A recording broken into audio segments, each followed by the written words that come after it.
রাজবাড়ীর গোয়ালন্দের Daulatia ফেরিঘাটের pontoon থেকে যাত্রীবাহী বাস পদ্মা নদীতে পড়ে যাওয়ার ঘটনায় এখন পর্যন্ত নারী ও শিশুসহ 23 জনের মরদেহ উদ্ধার করা হয়েছে।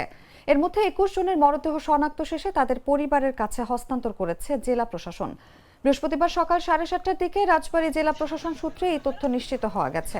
নিহতদের মধ্যে 9 জনই শিশু বলে জানা গেছে। বুধবার দুপুরে কুষ্টিয়ার কুমারখালী থেকে ঢাকার উদ্দেশ্যে ছেড়ে আসে বাসটি। বিকেল 5:30টার দিকে দৌলতিয়ার 3 নম্বর ফেরিঘাটের পন্টুন দিয়ে ওঠার সময় বাসটি নিয়ন্ত্রণ হারিয়ে সরাসরি পদ্মা নদীতে পড়ে তলিয়ে যায়। তাৎক্ষণিকভাবে স্থানীয়রা 10 থেকে 12 জনকে জীবিত উদ্ধার করতে পারলেও বাকিরা নিখোঁজ থাকেন। বাসে থাকা যাত্রীরা ঈদের ছুটি শেষে কর্মস্থলে ফিরছিলেন। ধারণা করা হচ্ছে দুর্ঘটনায় পড়া বাসটিতে প্রায় 40 থেকে 50 জন যাত্রী ছিলেন। আমি ঘাটে আছি।